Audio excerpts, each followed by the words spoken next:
It took a strong president like Donald Trump to decide not to defer the problem to future administrations, to future generations of people, and to take on the Iranians at a moment where they were at their most vulnerable and deal with this problem.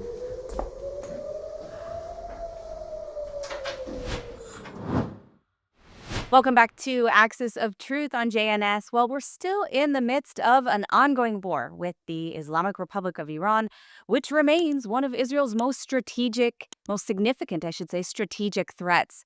But it's also a regime that's facing very deep internal opposition from its own people. In recent months, businessman and philanthropist Sylvan has been increasingly vocal about confronting the regime while also thinking seriously about what a post-Islamic republic might actually look like. Today, we're discussing with him the current war, the stakes for Israel and all the West, and whether the international community is prepared or even thinking about what comes next. Sylvan, thank you so much for joining me today. It's such a pleasure to have you on the show. Thank you very much for inviting me. Well, we're now in the middle of this direct war with the Islamic Republic. And I got to ask, from your perspective, how do you think the United States and Israel are doing so far? What do you think needs to happen next to ensure that the regime can no longer threaten the region? Well, I think it's a remarkable thing. I don't think we've ever seen a war that has taken place where the parties have completely dismantled every system. We're talking about the two best air forces in the entire world, the two best militaries in the entire world, working in concert, literally hand in glove. And we've completely smashed them. We've taken apart all their systems. They're hiding. Of course, we decapitated the leadership, both the IRGC leadership and the leadership of the country. We won't miss the modern day Ayatollah Khamenei. He will not be missed. And it was very apt that it happened on Purim, that we took him out at that time. So I think the war has gone tremendously well. Unfortunately, the Americans have suffered a few casualties. They had a couple of aircraft go down through friendly fire, but the Kuwaitis accidentally shot down their aircraft. But I think this has been an amazing campaign. And if I may emphasize that the United States has no better friend or better ally in the entire world. Look at us. We are working strategically together. We more than carry our weight. Oh no, we have an alarm. Oh man, that's crazy. Well, As here we're we go for speaking, authenticity, I guess. yeah, Now they exactly. know we're Well, not joking. so look, here's how it works. The way I understand how it works. I don't know if you got an alarm. I did, yeah. Yeah. Okay. So for me, how it works is we have all kinds of time. I'm not panicked to run to the shelter. Sometimes there isn't even a necessity to do so because the urgency passes. So we get 3 alarms. I get 3 alarms. I don't know what you get. I get 3 alarms. I get this early one, which tells me to start thinking about it. Then we get a second one. Oh, I just got a second one. What did it say? Here. Oh, it's yeah, you are expected. Yeah. We get a second one. And then we get the actual siren. And the siren tells us you have a minute and a half to get to your place. How far are you to get to safety? Next door. I have a shelter right So- here. Yes. Perfect. So perfect. as soon as the siren goes, I can run over there. Yeah. Yeah. Okay. So you can edit this part, but as you said, how's this for authenticity? They know we're not lying. Yeah. And they see how calm we are in the face of the alarm. So that also is I think it's very powerful. So do with it as you wish. Well, I will continue for now until we hear the alarm. But I do want to Sure. ask you. You started speaking about the United States and Israel Yeah. having this I was talking amazing. about what a great partnership this is, that the United States essentially today has really only one strong ally in the entire world. all of the Europeans are just chattering. The British didn't want to let the U.S. use their bases. The Spanish didn't want to let them use their bases, and here are the same countries that are complaining that Trump isn't doing enough for Europe in Ukraine, complaining that he's being hard on the NATO partners, and look at how weak and inept they are, and look at what a perfect ally Israel is. And I'm very proud of what we've done, and I'm proud of this partnership. And it took a strong president like Donald Trump to decide not to defer the problem to future administrations, to future generations of people, and to take on the Iranians at a moment where they were at their most vulnerable because of our activities during the 12-day war, and deal with this problem. But finally, and it's not strategic for Donald Trump. He's got midterm elections. This is not popular in the United States, and he doesn't care. So I'm very impressed with his strong and strategic leadership, and they have a tremendously strong ally, and perfect friend. Now, I know that you've spoken about the importance of distinguishing between the Islamic Republic, the regime, and the Iranian people. I want to ask you, why do you think that that distinction matters in discussions about Iran today, particularly in the West, where people maybe don't realize that there's such a strong difference between the two? So the Iranian people have no beef with the Jews or with Israel. It's the fanatical regime that has a problem with us because they are religious fanatics, and they don't only hate Israel, of course. They hate the entire West. When they call us the little Satan, of course, the United States is the big Satan. They've been at war with the West since 1979. And it's been the regime that's been in charge, but of course the regime is also very brutally controlling its own population, brutally suppressing its people, so that the expression of the people is never expressed. Okay. No, but we did just get the siren. Okay. So we're going to go to the shelter for about 5 minutes, and then I'll be Yeah. back.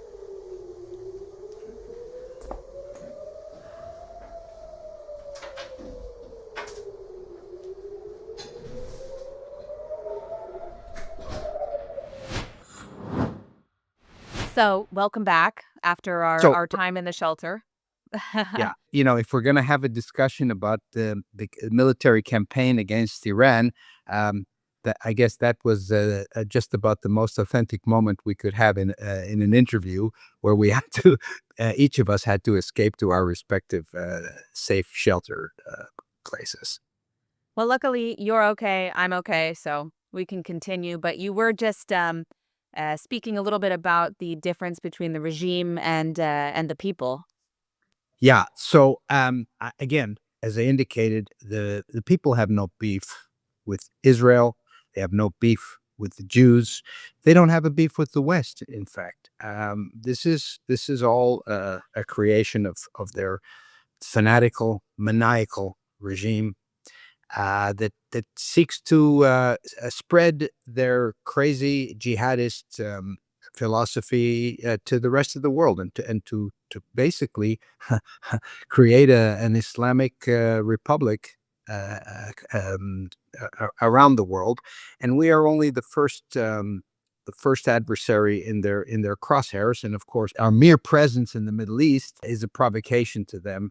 And again, the people have no issue. We had peaceful relations with the Persians for thousands of years. I will remind your listeners um, of the fact that Kurosh, whom we call Cyrus, uh, of Babylonia, freed the Jews and enabled us to go home and rebuild our temple. So we have a very old relationship with the Persians. We had great relations until the Iranian Revolution of 1979. We had good relations with the previous regimes, and we hope to return to that again. Iran is a very educated country. It's a regional powerhouse, and it's really just they've been hijacked since 1979 by these fanatics, and they're being prevented from joining the rest of us living as normal people.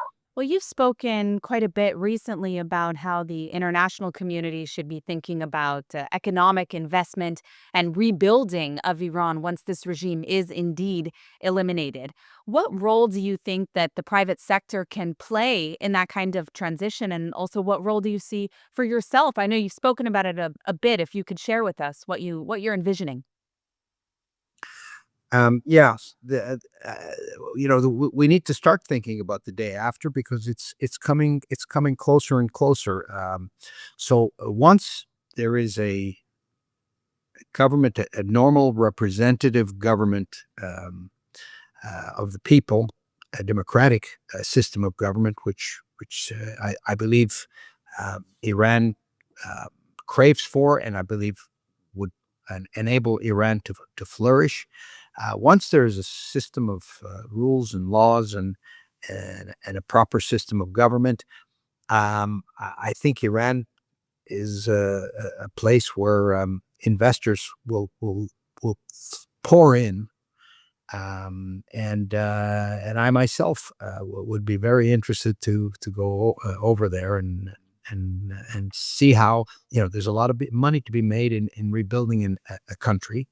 I believe that there will be, well, of course, they're sitting on the second largest oil reserves in the entire world.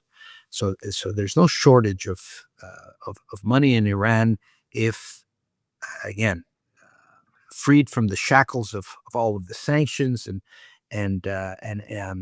with investment pouring in to make their oil industry more efficient. I see it as a tremendously interesting opportunity because they have so much that they need to do, and there is a lot of money in Iran that can be invested.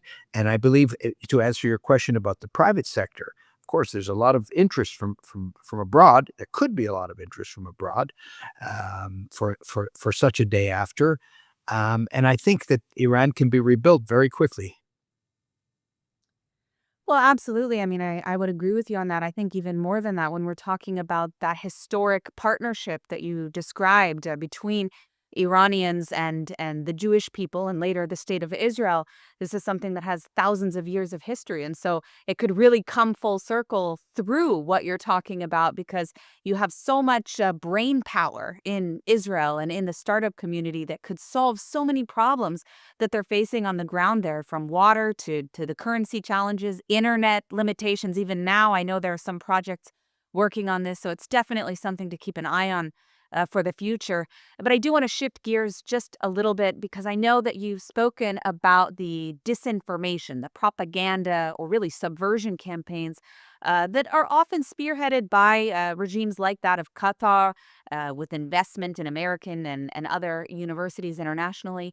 And we've also seen it, of course, from the Islamic Republic, even in the last week, the disinformation that they're pushing in the West.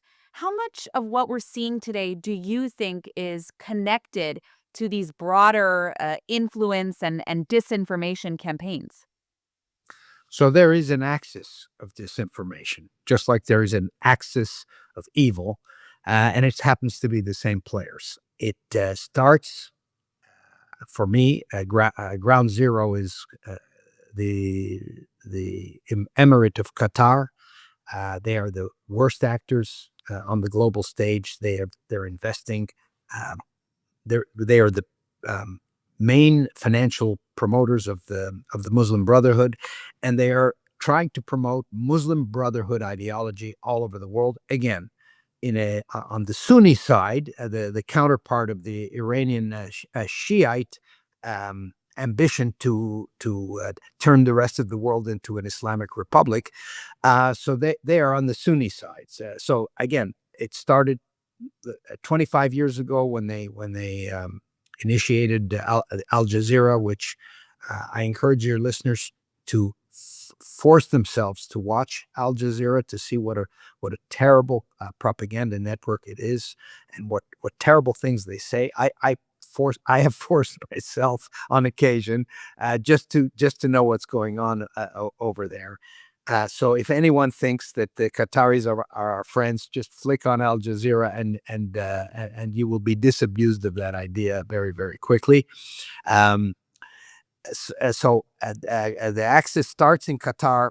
It extends to Iran, as you so aptly mentioned, and we've seen elements of their disinformation since this war has started, and then more recently, the Chinese have joined the party, and in their case, they're not necessarily anti-Semitic or anti-Israel, but they're anti-West, and they realize that this is another way they can be disruptive in the West, and they are part of this. And what we're seeing now is really a real alignment of the superpowers. Really, this is in some ways it's a superpower proxy struggle in Iran, because just as it was in Venezuela, Venezuela and Iran supply China with around 25% of its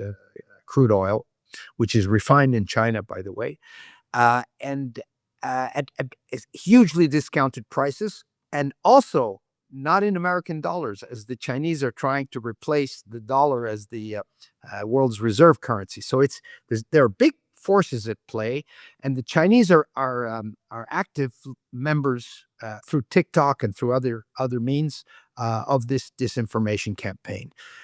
Sprinkle in a little bit of Russia, because they're always out there causing trouble, and you have your axis of disinformation, which happens to coincide with this axis of evil, and war of civilizations, physical war in the case of Iran, um, and information war, which we've been late to recognize, and which the West really does need to wake up.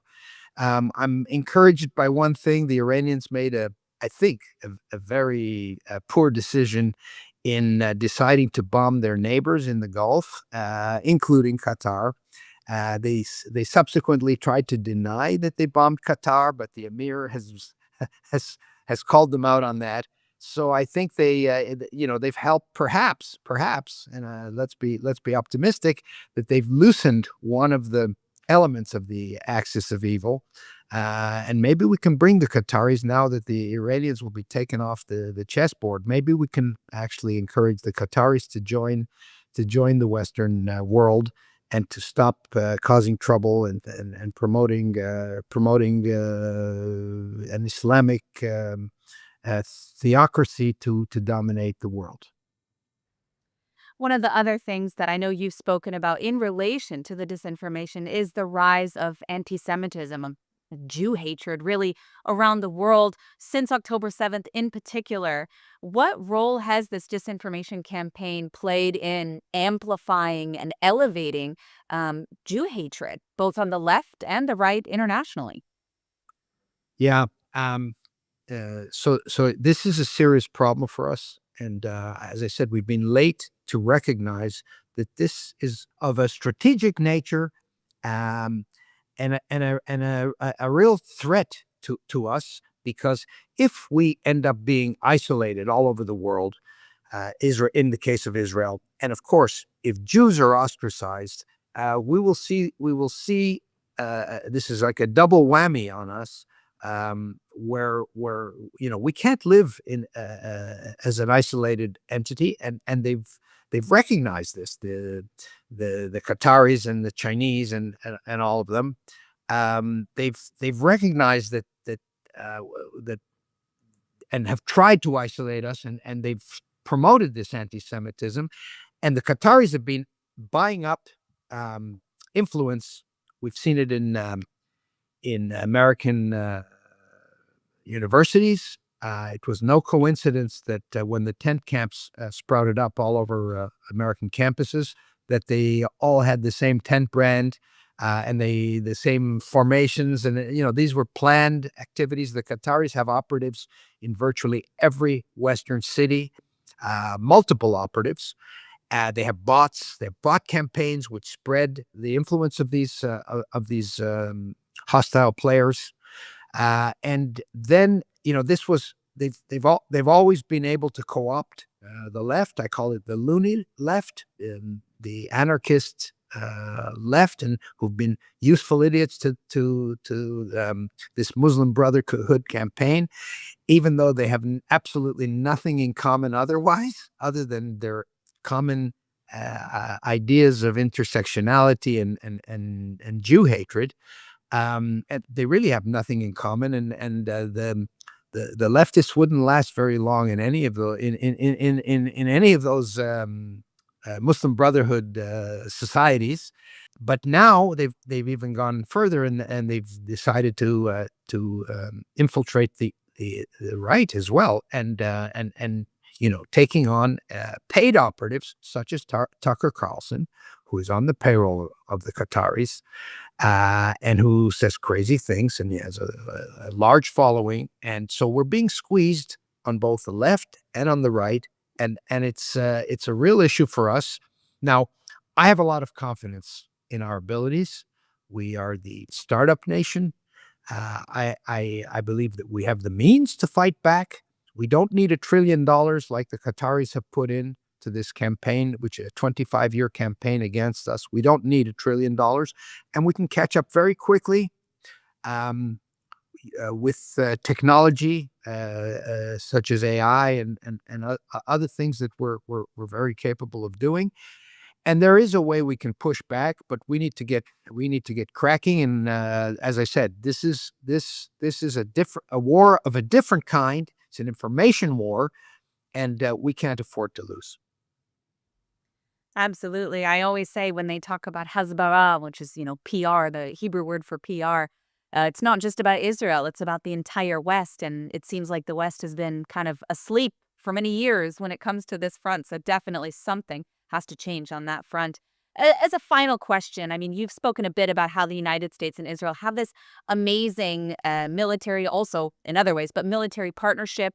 In the context of the war that we're dealing with now, how important is that cooperation, and what role do you think that the United States should be playing going forward? So it's an amazing partnership. As I said, we are the best of allies, the best of friends. Um, the United States used to have as its best allies Western Europe and Canada, and look, those parties have proven to be extremely unreliable and critical at important moments in this crisis. And here we are, Israel, which has an incredible army, an incredible intelligence that we've been able to share with our best ally in the world, and we have the same values. Most importantly, we share the same values, and we both recognized this fight that is essential. That Iran has been weakened, and this is an opportunity to really remove this cancerous regime once and for all from the chessboard. And as I said, I'm very proud of this partnership that we have together, and I'm hoping that it lasts beyond President Trump's administration. Now, we had good relations with the previous administration, with the Biden administration, and to President Biden's credit, he came to Israel in just a few weeks after October the 7th, and he told the various Iranian proxies, he famously shouted the word "don't," and that was a very powerful message at the time. And so we see that we are a great friend of the United States. Biden called himself a Zionist. I hope he is not the last Zionist from the Democratic Party that is elected president. Um, and we're seeing also, as we talked about a minute ago, about infiltration on the right. So I hope that we don't have issues to have friendly Republican presidents as well. So we want to remain as a nonpartisan issue. The friendship between Israel and the United States should surpass any partisan interests, and should be based on the values that we share. If you go to the U.S. Congress, or you go to many buildings in Washington, you see that the United States of America was created on Judeo-Christian values, and you see all of our great biblical figures uh, from the Christian Old Testament, from our Torah, which are in with quotes and pictures of them depicted in the U.S. Congress and in the U.S. Capitol. And the Judeo-Christian tradition stands on the shoulders of the Judeo tradition. Really, we share the same values, and I'm hopeful, and in this case, optimistic that we will remain great allies. And I think America has seen that they have no better friend in the world. All right, Sylvan Adams, I will let you go. I know the interview has gone much longer than we originally intended due to that incoming ballistic missiles from Iran. But I want to thank you for your time and for all you're doing to advocate for the Iranian people and the relationship between the U.S. and Israel, which I actually view them as part of the same cause, if we're being honest. But thank you for your time today. It was a pleasure, and stay safe.